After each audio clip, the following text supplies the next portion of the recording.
Welcome you all to Devsun coaching centre. और आज हम पढ़ने जा रहे हैं अपना केमिस्ट्री का बहुत ही इंपॉर्टेंट चैप्टर, जिसका नाम है केमिकल बॉन्डिंग। ये चैप्टर सिर्फ क्लास 11 का ही नहीं बल्कि पूरे इनऑर्गेनिक, ऑर्गेनिक और फिजिकल में इसका यूज हो सकता है। ये चैप्टर बहुत ही इंपॉर्टेंट इसलिए है क्योंकि इस चैप्टर में कुछ ऐसे टॉपिक हैं जो आपको हर चीज़ में यूज आएंगे। ऑर्गेनिक में यूज आएंगे, जैसे हाइड्रेशन हो गया, हमारा सेफ हो गया। इनऑर्गेनिक का तो बहुत ही बड़ा बेस है। नीट पॉइंट ऑफ व्यू से देखा जाए तो इससे हर साल 4 से 5 क्वेश्चन आते हैं। तो ये चैप्टर हमारा बहुत ही ज़्यादा इंपॉर्टेंट है। चैप्टर का नाम है केमिकल बॉन्डिंग। पहले हम समझते हैं केमिकल बॉन्ड क्या होता है। हमको समझना है केमिकल बॉन्ड होता क्या है। तो केमिकल बॉन्ड का मतलब क्या होता है? The force of attraction between chemical ions, atom और मॉलिक्यूल। मतलब केमिकल आयन हो गया, मॉलिक्यूल हो गया या एटम हो गया, उनके बीच जो अट्रैक्शन वाला फोर्स होता है, इसी को बोलते हैं हम लोग chemical bond. What is chemical bond? The force of attraction between any chemical species. एक बात समझिए, किसी भी केमिकल स्पीशीज में, आयंस में, मॉलिक्यूल्स में, एटम में जो फोर्स ऑफ अट्रैक्शन होता है, इसको हम लोग बोलते हैं केमिकल बॉन्ड। तो आइए हमारे साथ साथ आप लोग लिखते चलिएगा केमिकल बॉन्ड का मतलब। समझिए, आप देखिए, बॉन्ड दो तरीके के होते हैं। रिएक्शन में बॉन्ड दो तरीके के होते हैं। एक होता है हमारा एक्सोथर्मिक। एक्सोथर्मिक में क्या होता है? हीट रिलीज होती है रिएक्शन में क्या होगा? हीट हमारा रिलीज होगा। हीट क्या होगा? रिलीज होगा। जैसे मान लीजिए आपने दो चीजों को लिया, दो चीजों के कुछ बना दिया, मिला दिया। जैसे मान लेते हैं एग्जांपल लेते हैं, हम लेते हैं A प्लस B। हमने क्या किया? A और B को मिला दिया। जब हमने A और B को मिलाया तो हमारा हीट क्या होगा? रिलीज होगा। यहाँ पे हीट क्या होगा? रिलीज होगा। मतलब एनर्जी क्या होगा? यहाँ पे रिलीज होगा। तो कहने का मतलब क्या है? एक्सोथर्मिक का मतलब होता है हीट रिलीज होना। किसी भी रिएक्शन में हीट क्या होगा? रिलीज होगा। इंडो का मतलब क्या होता है? इंडोथर्मिक का मतलब, इंडोथर्मिक रिएक्शन का मतलब, इंडोथर्मिक में हमेशा रिएक्शन में हीट हमको देना होगा। हीट एब्जॉर्ब करता है। हीट क्या करता है? एब्जॉर्ब करता है। जैसे मान लीजिए हमको कराना है ए बी है हमारा, ए बी को हमको तोड़ करके ए और ए प्लस बी बनाना है, ए प्लस बी बनाना है। ए बी को तोड़ करके ए प्लस बी बनाना है। तो क्या करेंगे? हमको हीट देना पड़ेगा। इस रिएक्शन में हमको हीट देना पड़ेगा, हीट देना पड़ेगा हमको। तब जाके जैसे मान लीजिए पेन है, इस पेन को हमको तोड़ना है, तो तोड़ने के लिए हीट तो देना पड़ेगा, एनर्जी देनी पड़ेगी। हीट का मतलब हो गया एनर्जी। तो बॉन्ड को अगर तोड़ना है तो हम लोग यूज करते हैं एंडोथर्मिक रिएक्शन का। अगर बॉन्ड को बनाना है तो यूज करें एंडोथर्मिक रिएक्शन का। तो कोई भी चीज को बनाना है तो एंडोथर्मिक, तोड़ना है तो एंडोथर्मिक। तो आप राइट आउट कर लीजिए। तो अब हम अगला टॉपिक बताने जा रहे हैं आपको कि अच्छा बॉन्ड क्यों बनाते हैं। बॉन्ड बनाने का क्या रीजन है? हम कह रहे हैं कि हमने ए और बी को जोड़ा, तो ए और बी को क्यों जोड़ते हैं? जैसे मान लीजिए हमने बोला कि हमारा Na है और Cl, मतलब सोडियम क्लोराइड है हमारा। सोडियम है और क्लोरीन है, मिलकर सोडियम क्लोराइड बन जाता है। तो सोडियम क्लोराइड क्यों बनता है? क्यों हमने सोडियम क्लोराइड ऐड किया? क्या रीजन है इसके पीछे? तो रीजन यही होता है कि अपना ऑक्टेट कंप्लीट करने के लिए। पहला रीजन क्या है? हेडिंग डाल दीजिएगा, हाउ बॉन्ड्स आर, हाउ नहीं, हाउ टू डालेंगे why bonds are combined, why bonds are combined, ये हमारा क्वेश्चन है। तो हमने एग्जांपल लिया NaCl का। एक बात बताइए, हमने सोडियम को लिया और क्लोरीन को लिया। सोडियम के आउटर मोस्ट शेल में होता है 1 इलेक्ट्रॉन, इसके आउटर मोस्ट शेल में होता है 7 इलेक्ट्रॉन।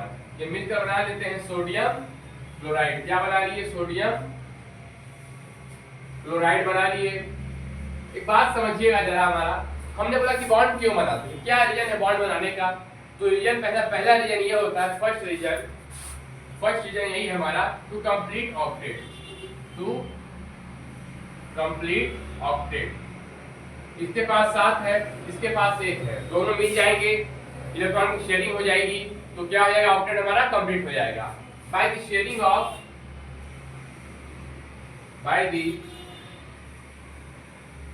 ऑफ इलेक्ट्रॉनों के शेयरिंग द्वारा हमारा ऑक्टेट क्या हो जाता है? कंप्लीट हो जाता है। दूसरा रीजन क्या है? To gain to gain maximum stability, to gain maximum stability. अगर स्टेबिलिटी अगर आपको पाना है तो ऑक्टेट कंप्लीट होना चाहिए, और ऑक्टेट कंप्लीट के लिए इलेक्ट्रॉन की शेयरिंग होगी, इलेक्ट्रॉन की शेयरिंग होगी तो हमारा ऑक्टेट क्या हो जाएगा, कंप्लीट हो जाएगा, तो आप मैक्सिमम स्टेबिलिटी गेन कर सकते हैं। तो मैक्सिमम स्टेबिलिटी गेन करने के लिए भी हम क्या करते हैं, बॉन्ड को कंबाइन करते हैं। आई बात समझ में? और इसको सुनिएगा, आपको एक चीज बताने जा रहे हैं, इसको आप लोग राइट डाउन करते रहिएगा साथ साथ में, ताकि हम लोग का टाइम बचते रहे।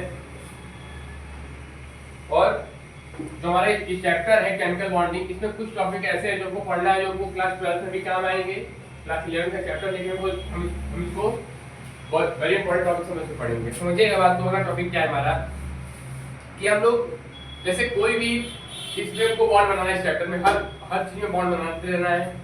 तो इस चैप्टर में ये देखेंगे कि बॉन्ड कैसे बनाते हैं। जैसे कोई भी दे दिया, तो एग्जांपल देते हैं, एग्जांपल दे दिया है कि O3 है, एग्जांपल दे दिया O3 है। अब O3 मॉलिक्यूल में इसको बोलते हैं ओजोन। क्या बोलते हैं? ओजोन। अब O3 मॉलिक्यूल में आपको पता चलता है कि कैसे बॉन्ड बनेगा, कैसे इसका कितने बॉन्ड इसमें बनेंगे, क्या इसका लिमिट ऑफ स्ट्रक्चर होगा, सब आपको बताएंगे। तो समझिएगा बात, तो इसका बॉन्ड कैसे बनाते हैं। तो एक फार्मूला है बॉन्ड बनाने का, कि number of electron required to complete octet minus number of electron present. जैसे मान लीजिए इसे हमको कितना इलेक्ट्रॉन चाहिए इसका ऑक्टेट करने के लिए, भाई इसके पास 8 होगा, तो 8 गुणे 3 कितना हो जाएगा, 24, और माइनस कितने इलेक्ट्रॉन है इसके पास, ऑक्सीजन के एटॉम से कितने इलेक्ट्रॉन होते हैं, 6 इलेक्ट्रॉन होते हैं, 6 गुणे 3 18 हो गया, बटे में 2। समझिएगा बात, हमने क्या लिखा है कि number of electron required to complete octet minus number of electron present बटे में 2। ये क्या है हमारा बॉन्ड निकालने का फॉर्मूला, नंबर ऑफ बॉन्ड निकालने का फॉर्मूला है। क्या फॉर्मूला है? Number of electron required to complete octet minus number of electron present. तो नंबर ऑफ इलेक्ट्रॉन कितने चाहिए, इसको 24 चाहिए, कितने हैं इसके पास, 18 है, बटे में 2 कितना हो जाएगा, 6 बटे में 2, यानी काट देंगे तो 3 बॉन्ड आएगा। यानी क्या समझे कि O3 मॉलिक्यूल के अंदर हमको 3 बॉन्ड चाहिए ऑक्टेट कंप्लीट करने के लिए। अब कैसे 3 बॉन्ड बनेगा वो भी आपको आगे बताएंगे हम। जानकारी कितना समझ लीजिए, हमारा ऑक्सीजन ऐसे होता है 1 2 3 4 5 6, और ये हमारा एक ऑक्सीजन है 1 2 3 4 5 6, ये ऑक्सीजन है 1 2 3 4 5 6। अब क्या करेगा, ये 2 बॉन्ड इससे बना लेगा और ये 1 बॉन्ड इससे बना लेगा। आई बात समझ में? 2 बॉन्ड इससे बना लेता है, 1 बॉन्ड इससे। यही का फिलहाल में स्ट्रक्चर है, आप लोग जानिए। आपको सारी चीजें बताएंगे, किस पे माइनस होता है, किस पे प्लस होता है, सब बताएंगे। आप लोग इसको राइट डाउन करिए। अब जो हमारा अगला टॉपिक है वो है हाइपरवैलेंट और हाइपोवैलेंट। क्या टॉपिक हमने नाम बताया, हाइपरवैलेंट। हाइपरवैलेंट तो मेरे क्या हाइपरवैलेंट क्या होता है? हाइपरवैलेंट का मतलब ये होता है, लोग बोलते हैं हम बहुत ज्यादा हाइपर हो गए, हम गुस्से में आ गए, बहुत ज्यादा एक्साइटेड हो गए। तो हाइपर होने का मतलब यही होता है कि इलेक्ट्रॉन की संख्या बहुत ही ज्यादा हो जाएगी। जैसे मान लीजिए कोई 1 इलेक्ट्रॉन है और कोई 1 इलेक्ट्रॉन है, दोनों को ऑक्टेट कंप्लीट करना है, तो दोनों के पास कितना इलेक्ट्रॉन चाहिए, इसके पास 8 इसके पास 8 होना चाहिए आउटर मोस्ट सेल में। अगर आउटर मोस्ट सेल में 8 इलेक्ट्रॉन से ज्यादा संख्या अगर आपके पास हो गई तो वो क्या रहेंगे, हाइपरवैलेंट इलेक्ट्रॉन। आई बात समझ में? कैसे होता है एग्जांपल के रूप में समझाते हैं, समझिएगा। एक एग्जांपल लेते हैं हम लोग SF6 का। S के आउटर मोस्ट सेल में कितने इलेक्ट्रॉन होते हैं हमारे, 6 होते हैं, 1 2 3 4 5 6 इलेक्ट्रॉन हो गए। और 6 ही क्या है हमारे पास, फ्लोरीन है, 1 fluorine 2 fluorine 3 fluorine 4 fluorine 5 fluorine और 6। अभी देखिए ये इसका सही स्ट्रक्चर नहीं है, इसका ये सही स्ट्रक्चर नहीं, लेकिन अभी हमने स्ट्रक्चर आपको नहीं पढ़ा है, इसलिए हम नॉर्मल ऐसे बना लेते हैं। सही स्ट्रक्चर क्या होता है बता देंगे आपको। इसका सही स्ट्रक्चर ऐसे हो जाएगा, ऐसे ये हो गया, इसको बोलते हैं ऑक्टाहेड्रल। लेकिन अभी आपको नहीं पढ़ाया है, तो आगे तक सीखेंगे इसको, समझिएगा बात को। अभी क्या है हमारा, ये हो गया अब समझिएगा बात को कि इसके आउटर मोस्ट शेल में 6 इलेक्ट्रॉन है, इसके पास कितने हैं 6 इलेक्ट्रॉन, और इसने 6 इलेक्ट्रॉन ले भी लिया, मतलब एक इलेक्ट्रॉन इससे इससे इससे करते करते 6 फ्लोरीन से 6 इलेक्ट्रॉन ले लिया। ऑक्टेट कंप्लीट करने के लिए, ऑक्टेट कंप्लीट करने के लिए 8 इलेक्ट्रॉन चाहिए। इसके पास कितने होंगे टोटल 12 इलेक्ट्रॉन, यानी 4 इलेक्ट्रॉन क्या हो गए ज्यादा हो गए, क्या हो गए मोर हो गए। तो एक बात बताइए, जब 4 इलेक्ट्रॉन के पास ज्यादा हो गए तो क्या ये हाइपरवैलेंट नहीं कहलाएगा? बिल्कुल कहलाएगा। हाइपरवैलेंट का मतलब होता है, हाइपर मतलब होता है ज्यादा। तो किसी भी एटम के पास या किसी भी मॉलिक्यूल्स के पास जब इलेक्ट्रॉन की संख्या क्या हो जाए ज्यादा हो जाए तब वो कहलाते हैं हाइपरवैलेंट। एक बात समझ में? अब बताया जाए हम लोग हाइपोवैलेंट। हाइपरवैलेंट आप लोग लिख लीजिएगा, और आपको बताने जा रहे हैं क्या अगला चीज हाइपोवैलेंट। बस इसका छोटा भाई है हाइपोवैलेंट, कुछ नहीं है इसमें। हाइपोवैलेंट क्या है? इसका छोटा भाई है। हाइपोवैलेंट में क्या हो जाएगा, जैसे मान लीजिए इसका एग्जांपल ले लेते हैं हम लोग, क्या इसमें इलेक्ट्रॉन की संख्या क्या हो जाएगी कम हो जाएगी। जैसे इसमें क्या बताया इलेक्ट्रॉन की संख्या क्या हो जाएगी ज्यादा हो जाएगी, और इसमें क्या हो जाएगा इलेक्ट्रॉन की संख्या कम हो जाएगी, मतलब पूरा ऑक्टेट कंप्लीट नहीं हो पाएगा बल्कि कम ही रहेगा। सोचिए इसमें ज्यादा हो जा रहा है, किसी के पास बहुत ही ज्यादा पैसा है, किसी के पास खाने का भी पैसा नहीं है, जिसके पास खाने का पैसा नहीं हो क्या कहलाएगा हमारा हाइपोवैलेंट, और इसके पास क्या हो जाएगा या तो कहलाएगा हाइपरवैलेंट। इसका डेफिनेशन हम लिख सकते हैं कि when there is more electron in central atom that is known as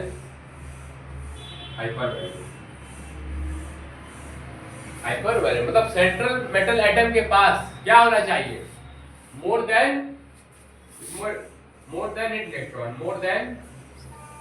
8 electron, मतलब 8 इलेक्ट्रॉन से अधिक संख्या है सेंट्रल एटम के पास, तो क्या कहलाएगा हमारा हाइपरवैलेंट।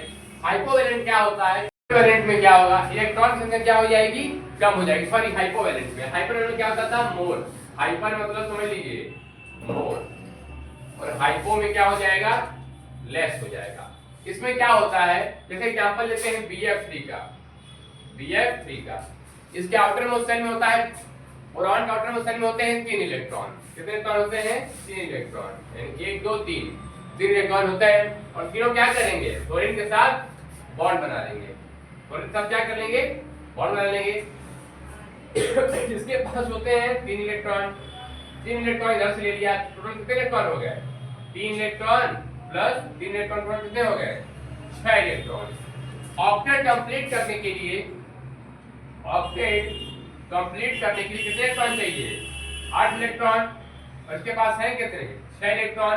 2 इलेक्ट्रॉन की क्या है कमी है, 2 इलेक्ट्रॉन की क्या है इसके पास कमी है कि नहीं भाई साहब बताइए, कमी है इसके पास, तो क्या कहलाएगा हमारा हाइपोवैलेंट। जैसे आप लिख सकते हैं कि central metal atom which have less than 8 electron is known as hypovalent, ऐसे लिख सकते हैं आप लोग।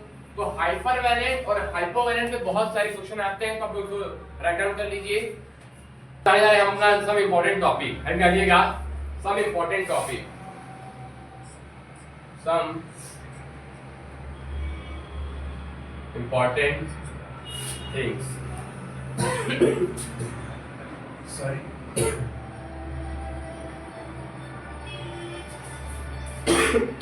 क्या होता है, पहले जो हमारा है वो है लीविस एसिड। लीविस एसिड क्या होता है? लीविस एसिड हमारा होता है इलेक्ट्रॉन पेयर एक्सेप्टर। हम लोग क्या करते हैं, इसमें कोई भी इलेक्ट्रॉन है वो क्या कर रहा है एक्सेप्ट कर रहा है, तो उसको क्या बोलेंगे हम लोग इलेक्ट्रॉन पेयर एक्सेप्टर। इसको क्या बोलते हैं इलेक्ट्रॉन पेयर एक्सेप्टर। और लीविस बेस क्या होता है?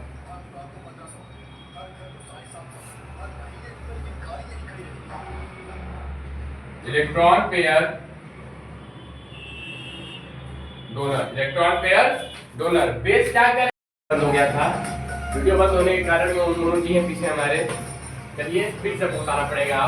कोवैलेंट बॉन्ड में क्या होता है शेयरिंग ऑफ इलेक्ट्रॉन होता है। शेयरिंग ऑफ इलेक्ट्रॉन कैसे होता है? सिंपल तरीके से होता है, सिंपल बॉन्ड में होता है और कोऑर्डिनेट बॉन्ड में होता है। कोऑर्डिनेट बॉन्ड में क्या होता है इलेक्ट्रॉन शेयरिंग होती है अनइक्वल। जैसे मान लीजिए हमारा A है और B है, ए वाला बी को इलेक्ट्रॉन दिया, बी के पास इलेक्ट्रॉन नहीं है, मान लीजिए आपका दोस्त है, आप हमेशा उससे खर्चा करवाते हैं, आप खर्चा नहीं करते, आप हमेशा उससे खर्चा करवाते हैं, तो ये क्या हुआ अनइक्वल शेयरिंग किसमें, कोऑर्डिनेट बॉन्ड में। तो हमेशा हमेशा आपका दोस्त ही खर्चा करता है, खर्चा नहीं करते तो क्या हुआ ये कोऑर्डिनेट बॉन्ड हुआ। मतलब हमेशा क्या करते हैं, मान लीजिए हमारे ए के पास इलेक्ट्रॉन, बी के पास इलेक्ट्रॉन नहीं है, तो हमेशा ए क्या करेगा, बी को इलेक्ट्रॉन देगा और बी वाला इलेक्ट्रॉन लेगा किससे, हमेशा ए से। और सिंपल बॉन्ड में क्या होता है, मान लीजिए दोनों लोग हैं, आप और आपका दोस्त भी है, वो भी खर्चा करता है और आप भी खर्चा करते हैं, तो मिलकर के पार्टी होती है, इसको बोलते हैं सिंपल बॉन्ड। मतलब क्या करेगा, ए भी इलेक्ट्रॉन देगा और बी भी इलेक्ट्रॉन देगा, इसको बोलते हैं हम लोग सिंपल बॉन्ड। तो आप लोग इसको रिटर्न कर लीजिए।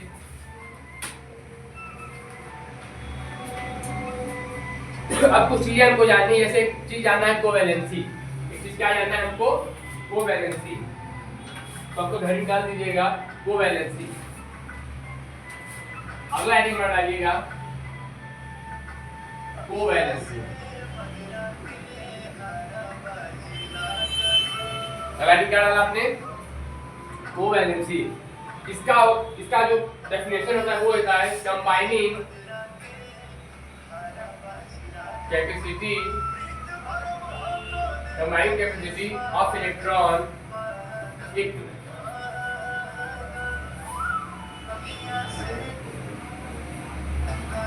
of an combining capacity of an atom to incovalent bond, incovalent bond।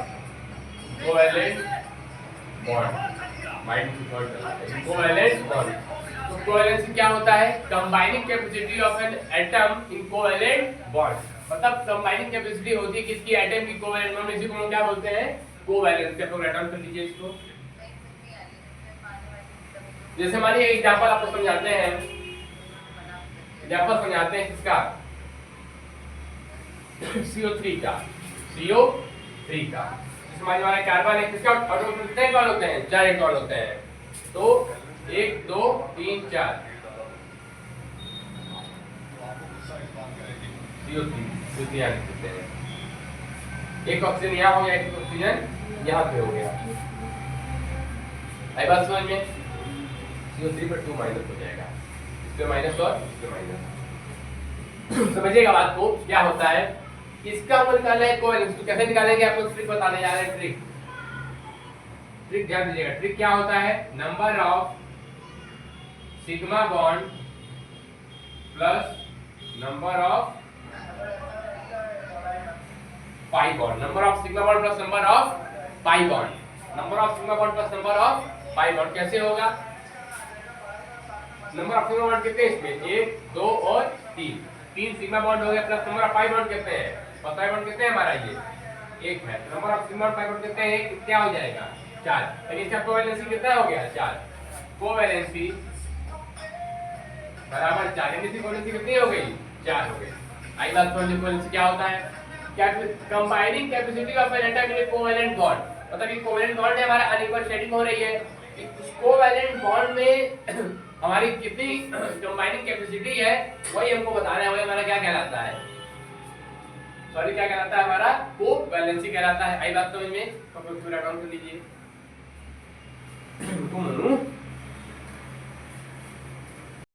कि हमारे जो कोवैलेंट बॉन्ड होते हैं किनको किनको इंक्लूड करते हैं अपने अंदर, जो हमारे कोवैलेंट बॉन्ड होते हैं,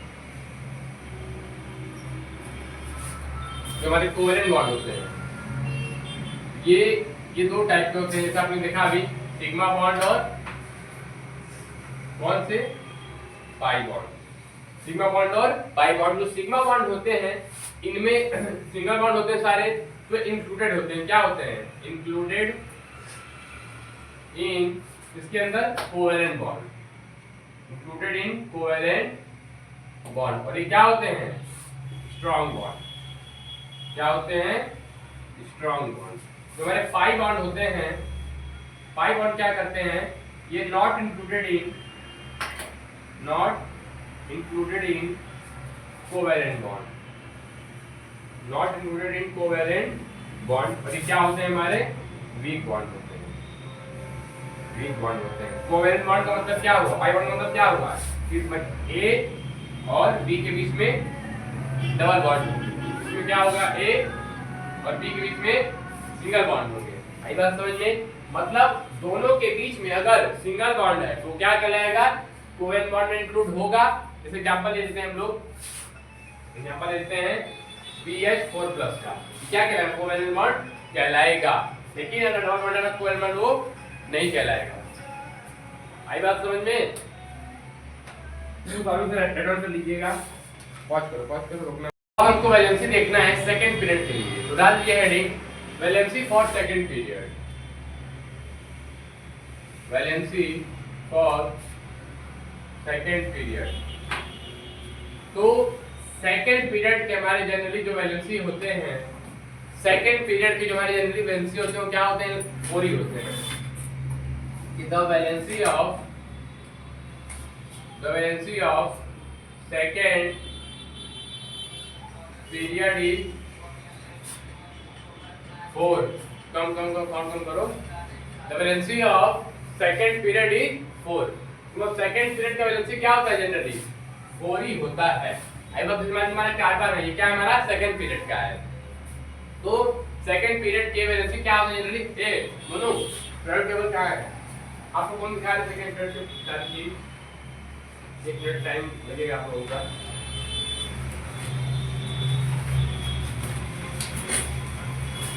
यार ये तो मिलता नहीं होता। ये चालू पीला है क्या? पीला कलर का है यार, उस पे पीरियड टेबल अच्छी है उस वाले में शायद। जैसे देखिएगा, हाँ मिल गया। ये देखिएगा हमारा पीरियड टेबल है, आपको दिखा रहे हैं, इसे देख लीजिएगा। तो हमारे सेकंड पीरियड है, सेकंड पीरियड आपको दिखा रहे हैं। देखिए इसका क्या है? हम लोग के पीरियड है, 7 पीरियड होते हैं और 3 ग्रुप होते हैं।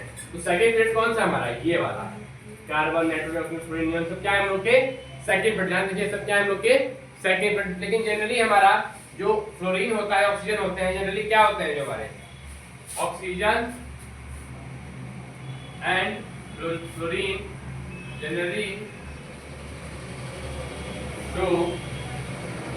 जनरली क्या ऐसे भी डायरेक्ट कि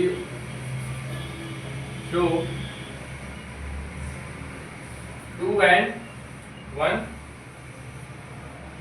वैलेंसी। मतलब ऑक्सीजन वैलेंसी क्या होता है? 2। फ्लोरीन वैलेंसी क्या होता है हमारा? 1। आई बात समझ में? ये पीरियोडिक टेबल है, आप लोग का पीरियोडिक टेबल क्या होना चाहिए? याद होना चाहिए। आई बात समझ में? ऐसा नहीं कि 2 ही शो करेगा, ये 1 भी शो कर सकता है, लेकिन ये क्या करते हैं? 1 से 2 तक शो करते हैं। आई बात समझ में आप लोगों को? अब ध्यान दीजिएगा कि हमारे जो सेकंड पीरियड के होते हैं सब क्या करते हैं? Generally 4 show. जैसे कार्बन में क्या होगा? वैलेंसी 4 शो करेगा। ऑक्सीजन क्या शो करेगा हमारा? 1 क्या 2 करेगा। फ्लोरीन क्या करेगा हमारा? 3 शो करेगा। अब आपको बताने जा रहे हैं हम लोग थर्ड पीरियड के बारे में। इसके बारे में, थर्ड पीरियड के बारे में। तो आगे का heading covalency for third period. Valency for third period. Valency for third period.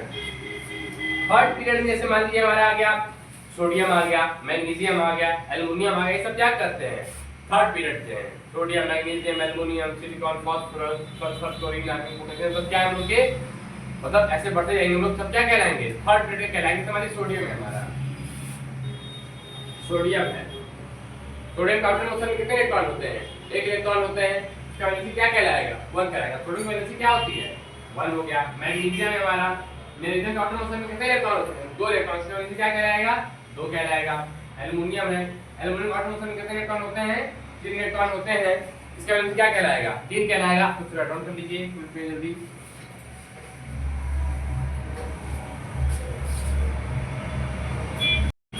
इन सब का वैलेंसी आपको पता चल गया। अब कुछ इंपॉर्टेंट वैलेंसी भी आपको बताने जा रहे हैं, कुछ इंपॉर्टेंट वैलेंसी भी आपको बताने जा रहे हैं। मान लीजिए हमको जानना है कि वैलेंसी ऑफ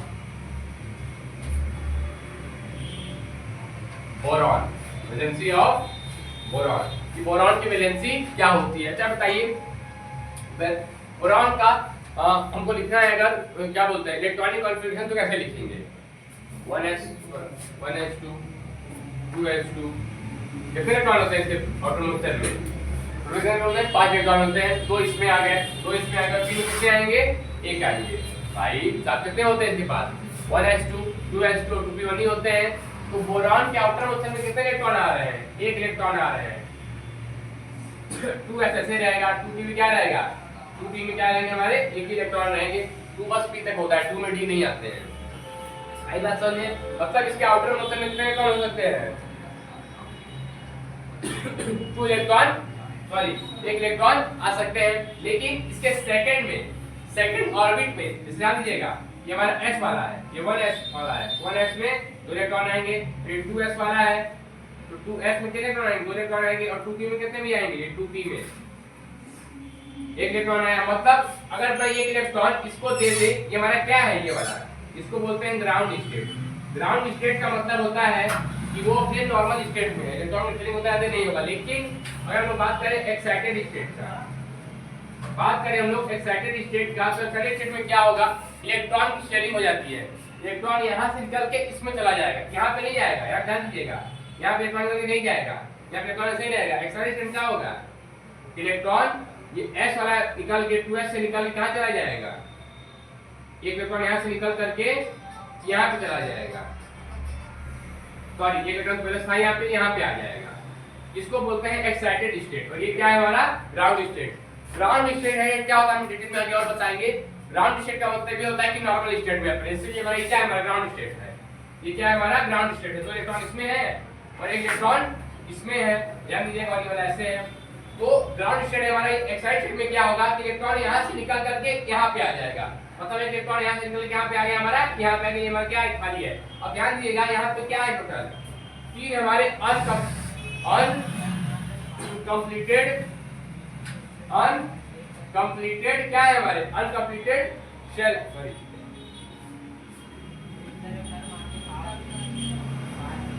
अब क्या है हमारा? ध्यान दीजिएगा, यहाँ पे 3 इलेक्ट्रॉन क्या है? क्या मतलब हाफ फील्ड है। क्या है?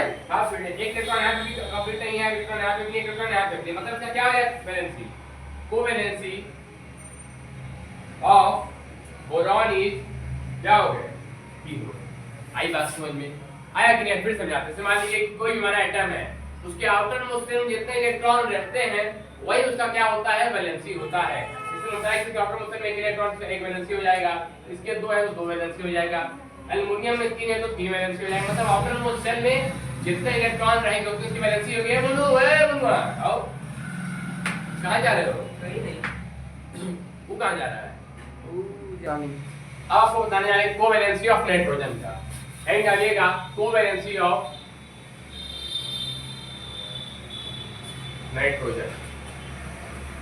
एक बात बताइए, नाइट्रोजन का इलेक्ट्रॉन कॉन्फ़िगरेशन क्या होगा? इसके पास कितने इलेक्ट्रॉन होते हैं? पहले काउंट करते हैं। Hydrogen, helium, lithium, beryllium, boron, carbon, nitrogen. ठीक है, ऐसा समझ में। यानी इसके आउटर मोशन में कितने इलेक्ट्रॉन होते हैं हमारे? 5 इलेक्ट्रॉन होते हैं। तो पहले में आ जाएगा 1s2 2s2 2p3। 2p क्या हो जाएगा? 3 हो जाएगा। यानी इसके आउटर मोस्ट शेल क्या है? इसका सेकंड सबसेट। तो यानी हमारा बनाते हैं 1s का।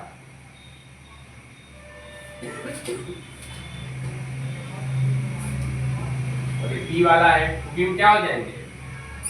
3 इलेक्ट्रॉन। इसको 1 2 3 ओके, 1 2 3। आई बात समझ में? इसके आउटर मोशन में क्या हो गया भाई साहब? 5 इलेक्ट्रॉन है। आउटर मोशन में क्या है इसके? 5 इलेक्ट्रॉन है। इसकी कोवैलेंसी क्या होगी बताइए आप लोग? अच्छा, इसकी कोवैलेंसी बताइए आप लोग, बहुत इंटरेस्टिंग है। इसकी कोवैलेंसी क्या होती है? हमेशा 3 होती है। कोवैलेंसी क्या होगी? 3।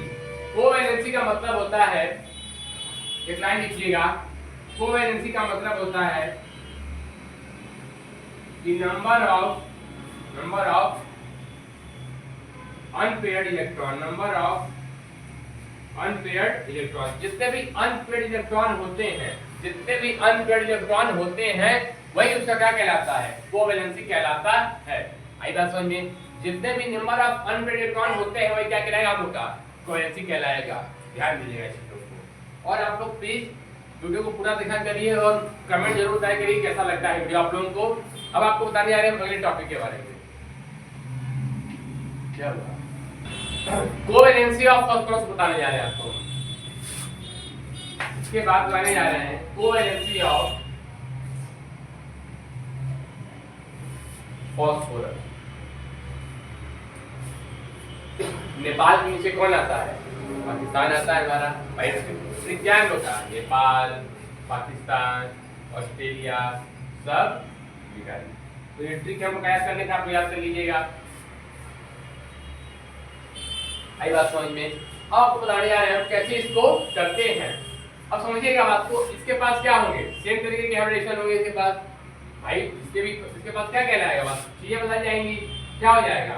3s2 और 3p3। लेकिन हाँ ध्यान दीजिएगा, 3s2 3p3, लेकिन 3 के पास d ऑर्बिटल भी होता है। d ऑर्बिटल कहाँ कट जाएगा? 3 सबसेल से, यानी 3 सबसेल के पास क्या होगा? d ऑर्बिटल प्रेजेंट होगा। तो d क्या हो जाएगा? 3d 0। भाई d में भी इलेक्ट्रॉन है तो d क्या कहलाएगा? 0 कहलाएगा। तो इसको फिल करेंगे तो कैसे फिल होता है? हमारा 3s में 1 इलेक्ट्रॉन और 3p3 में क्या कहलाएगा? 1 2 3। और 3d में क्या कहलाएगा? भाई 0 है।